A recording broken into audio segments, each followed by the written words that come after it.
In the world of criminal profiling, truth is everything, and deception is the enemy. To uncover the truth, a profiler must master not just forensics or interrogation, but the psychology of lying.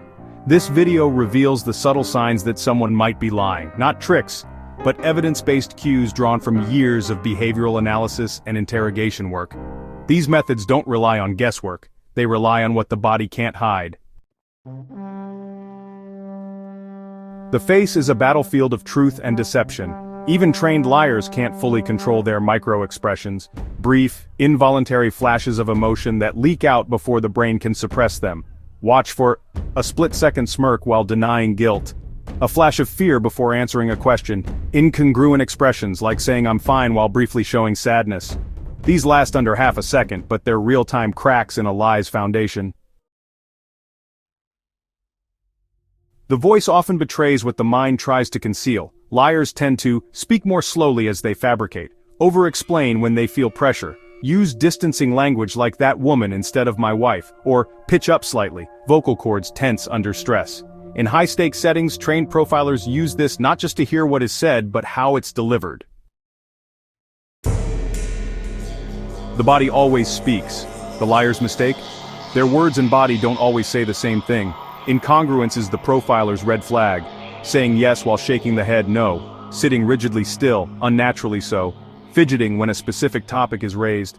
The key is not movement itself, but changes in baseline behavior. It's not about how much someone moves, it's about what changes when the stakes rise. Consistency is the lifeblood of truth. You know, liars often contradict themselves without even realizing it. An FBI profiler listens for shifting timelines, details that appear or disappear in retellings, and descriptions that sound rehearsed, too polished, lacking emotion.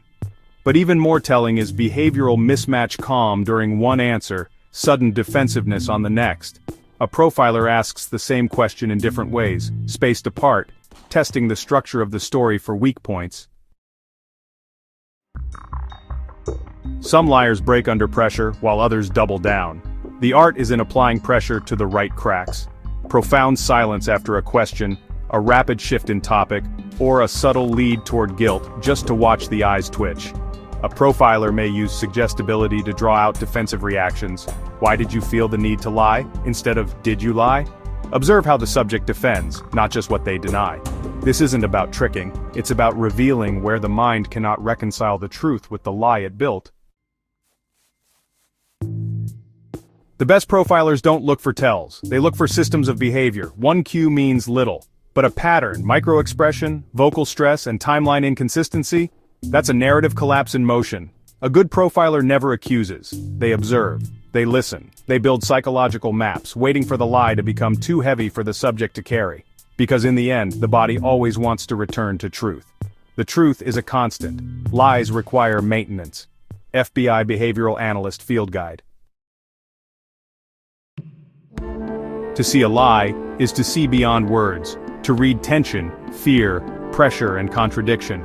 These methods take time to learn, but with practice, the invisible becomes clear, and every truth, no matter how deeply buried, begins to surface.